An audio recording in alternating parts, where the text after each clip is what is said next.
കലോത്സവത്തിലെ നൃത്തരൂപത്തിന് നടി പ്രതിഫലം ചോദിച്ചതുമായി ബന്ധപ്പെട്ടുള്ള മന്ത്രിയുടെ പരാമർശമാണ് ഇപ്പോൾ പ്രധാന ചർച്ച. നമ്മളോടൊപ്പം ചേരുന്നത് പ്രശസ്ത കൊറിയോഗ്രാഫർ ബിജു ധുനിതരംഗാണ്. കഴിഞ്ഞ തവണത്തെ കലോത്സവത്തിൽ ആശാ ശരത്ത് ഉൾപ്പെടെ പങ്കെടുത്ത നൃത്തരൂപം അത് കൊറിയോഗ്രാഫി ചെയ്തതും ബിജു ധുനിതരംഗാണ്. നമസ്കാരം. ഇപ്പോൾ അതൊരു വലിയ ചർച്ചയായി മാറിയിരിക്കുകയാണ് മന്ത്രിയുടെ പരാമർശം ഉൾപ്പെടെ. ഇപ്പോൾ കലോത്സവത്തിലേക്ക് എത്തുമ്പോൾ ഒരു കലാകാരി അവരെടുക്കുന്ന എഫേർട്ടിന് പണം ചോദിക്കുന്നതിൽ ഒരു തെറ്റുണ്ടെന്ന് താങ്കൾ കരുതുന്നുണ്ടോ? അല്ല, ഈ ഒരു ടോപ്പിക്കിനെ കുറിച്ച് സംസാരിക്കുകയാണെങ്കിൽ ആദ്യം തന്നെ ഇതൊരു എന്താ പറയുക, വളരെ മോശമായ രീതിയിൽ സംസാരിക്കേണ്ട ഒരു സബ്ജക്റ്റ് അല്ല. കാരണം എന്താണ് ഉണ്ടാക്കിയതെന്ന് ഇപ്പോൾ എല്ലാവർക്കും അറിയത്തില്ല. ചിലപ്പോൾ ഒരു ചോദിച്ചിട്ടുണ്ടാവും, ഇപ്പോൾ ലാസ്റ്റ് ഇയർ സംഭവിച്ച പോലെ ഈ പ്രാവശ്യം സംഭവിക്കാൻ വേണ്ടി അവരോട് ചോദിച്ചിട്ടുണ്ടാവും എത്ര രൂപയാവും എന്ന് ചോദിച്ചിട്ടുണ്ടാവും. അവർ പറഞ്ഞത് നോർമലായിട്ട് ഇതിന് വരുന്ന ചിലവിൻ്റെ അവരുടെ ഒരു രീതിയാണ്. കഴിഞ്ഞ കൊല്ലം ഇതെങ്ങനെ സംഭവിച്ചു എന്നും അത് എങ്ങനെ ചിലവുകൾ കുറച്ചത് ചെയ്തു എന്നൊന്നും ഇവർക്ക് അറിയുന്നുണ്ടാവില്ല. അപ്പോൾ അവർക്ക് അറിയുന്ന രീതിയിൽ അവർ ആ ഒരു ടോട്ടൽ എക്സ്പെൻസ് ഒക്കെ ചേർത്ത് പറഞ്ഞതായിരിക്കും. അല്ലാണ്ട് അവർ ഈ പ്രൊഫഷണലി ഈ ഒരു അവസരത്തിൽ അവർ കാശുണ്ടാക്കാൻ വേണ്ടി പറഞ്ഞതാവാൻ ചാൻസ് ഇല്ല എനിക്ക്. പക്ഷേ അത് ഇത്രയും വലിയ സംഭവമായിട്ട് പറയേണ്ട ഒരു കാര്യവുമല്ല. അപ്പോൾ എനിക്കതിന് എന്താ പറയുക, നടിയോട് എനിക്ക് എപ്പോഴും അനുകൂലിക്കാനേ പറ്റത്തുള്ളൂ. കഴിഞ്ഞ തവണത്തെ നൃത്തം കൊറിയോഗ്രാഫ് ചെയ്തത് താങ്കളാണ്. ആശാ ശരത്ത് അതിൽ അവരുടെ ഭാഗം വ്യക്തമാക്കി കഴിഞ്ഞു. അവർ പണം വാങ്ങിയിരുന്നില്ല, പക്ഷേ എല്ലാവരും അങ്ങനെ ചെയ്യണമെന്ന് പറയാൻ കഴിയില്ല എന്ന്. കഴിഞ്ഞ തവണത്തെ സാഹചര്യം എങ്ങനെയായിരുന്നു? കഴിഞ്ഞ കൊല്ലം 30 മുകളിൽ കുട്ടികളുണ്ടായിരുന്നു, കുറേ ആർട്ട് ഫോംസ് ഉണ്ടായിരുന്നു. അതെല്ലാം തന്നെ നമ്മൾ എനിക്ക് തോന്നുന്നു ചിലവ് ചുരുക്കാൻ വേണ്ടി എല്ലാം നമ്മൾ കുട്ടികൾ, അതായത് ആ കൊല്ലത്തുള്ള കുട്ടികൾ തന്നെയാണ് നമ്മൾ പങ്കെടുപ്പിച്ചത്.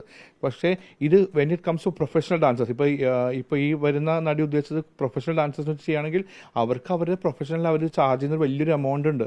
സോ ഫോർ എക്സാമ്പിൾ പറഞ്ഞാൽ ഒരു ഡാൻസർക്ക് 5000 രൂപ കുറഞ്ഞത് കൊടുക്കണം, ഇത്രയും ദിവസം പ്രാക്ടീസ് ചെയ്യുക. പിന്നെ അതിന് ചിലവുകൾ, അതിൻ്റെ റിഹേഴ്സൽ ചിലവുകൾ, ഹോൾഡ്, കുറേ എക്സ്പെൻസ് ഭയങ്കരമായിട്ട് വരുന്ന സംഭവമാണ്. ഇത്രയും ഡാൻസേഴ്സ് ഒരുമിച്ച് കൊണ്ടുവരും. ചിലപ്പോൾ അതും കൂടി ചേർത്തായിരിക്കും. ഇപ്പോൾ കഴിഞ്ഞ കൊല്ലം അതെല്ലാം ഒതുക്കിയിട്ടാണ് ചെയ്തത്. സോ അതുകൊണ്ട് ആശിച്ചി ഫ്രീ ആയിട്ട് ചെയ്തതെന്ന് എനിക്കറിയാം. കാരണം അത് ആശിച്ചിയുടെ സംഭാവന പോലെ ആശിച്ചി കഴിഞ്ഞ കൊല്ലം പറഞ്ഞിരുന്നു അടുത്ത കൊല്ലം ഞാൻ ചെയ്യുമെന്ന് പറഞ്ഞ് അങ്ങനെ ചേച്ചി ആ വാക്ക് പാലിക്കുക ചെയ്തത്. സോ അതുകൊണ്ട് ചേച്ചിക്ക് അത് സാധിച്ചു. ഇപ്പോൾ ഇവരോട് ചോദിച്ചതനുസരിച്ച് ഇവർക്ക് അറിയുന്ന പോലെ ഇവർക്ക് ചെയ്യാൻ പറ്റുള്ളൂ.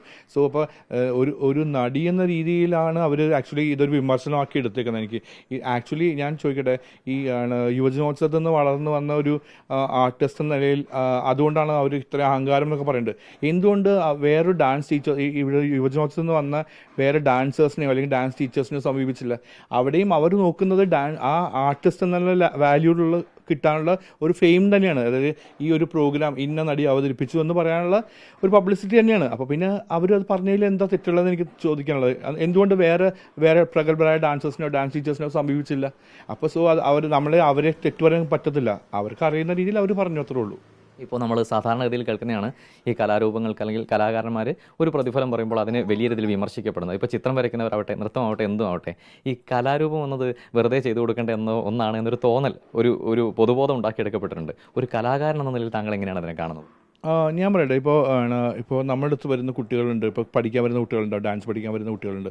അപ്പോൾ അതിനകത്ത് സാമ്പത്തികമായി മുന്നോട്ട് നിൽക്കുന്ന കുട്ടികൾക്ക് കാശ് കൊടുത്ത് പഠിക്കാൻ പറ്റും. ഇല്ലാത്തവർക്ക് അതുപോലെ സഹായം ചെയ്തു കൊടുക്കുന്ന ടീച്ചേഴ്സ് എനിക്കറിയാം.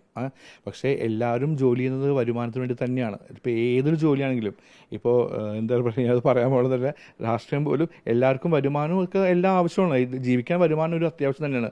ആരും എനിക്ക് തോന്നുന്നത് ഇത് ഒരു എന്താ പറയുക ടേക്കൺ ഫോർ ഗ്രാൻഡഡ് ആയിട്ട് ചെയ്യുന്ന സംഭവമല്ല. അപ്പോൾ കലയും ബാക്കിയുള്ളതുപോലെ തന്നെയാണ്. എല്ലാവരും ഇത് ഫ്രീ ആയിട്ട് കിട്ടാൻ വേണ്ടി പ്ലാൻ ചെയ്യാൻ പറ്റത്തില്ല. ഇപ്പോൾ സിനിമയാണെങ്കിലും പാട്ടിൻ്റെ കാര്യത്തിലാണെങ്കിലും എല്ലാത്തിലും അങ്ങനെ തന്നെയാണ്. ഇപ്പോൾ ഒരു മിനിസ്ട്രി ലെവലിൽ ഇരിക്കുന്ന ഒരാൾ, പ്രത്യേകിച്ച് വിദ്യാഭ്യാസ മന്ത്രി ആയിരിക്കുന്ന ഒരാൾ അങ്ങനെ ഒരു പരാമർശം നടത്തിയതിനുള്ള താങ്കളുടെ പ്രതികരണം ഒരു കലാകാരൻ എന്ന നിലയിൽ എന്താണ്? അഹങ്കാരം എന്നൊക്കെ ഉള്ളൊരു പദപ്രയോഗം ഭയങ്കര മോശം തന്നെയാണ്. കാരണം അത് എന്ത് സെൻസിലാണ് ആ actress who or it is അവരെന്ത് സെൻസിലാണ് പറഞ്ഞതെന്ന് മനസ്സിലാക്കുക എന്നുള്ളതായിരുന്നു അദ്ദേഹത്തിൻ്റെ ഏറ്റവും വലിയൊരു ആവശ്യം. അത് പുള്ളി ചെയ്യാതായിരിക്കും അദ്ദേഹം ഇങ്ങനെ സംസാരിച്ചത്. അത് ആരാണെങ്കിലും അത് മോശമായി പോയെന്ന് എനിക്ക് പറയാനുള്ളൂ. തീർച്ചയായും എന്തായാലും വിഷയവുമായി ബന്ധപ്പെട്ട് വലിയ ചർച്ചകൾ നടക്കുകയാണ്. വിമർശനങ്ങൾ പല ദിക്കിൽ നിന്നും ഉയരുകയുമാണ്. ഒരു കലാകാരൻ എന്ന നിലയിൽ അവരുടെ കലാരൂപങ്ങൾക്ക് പ്രതിഫലം പറയണമോ വേണ്ടയോ എന്നത് അവരവരുടെ തീരുമാനമാണ് എന്നത് തന്നെയാണ് കലാകാരന്മാരുടെയും പക്ഷം. വീഡിയോ ജേർണലിസ്റ്റ് പ്രദീപ് കുമ്പടിക്കൊപ്പം reporter Ali Akbar Shah, in reporter, Kochi.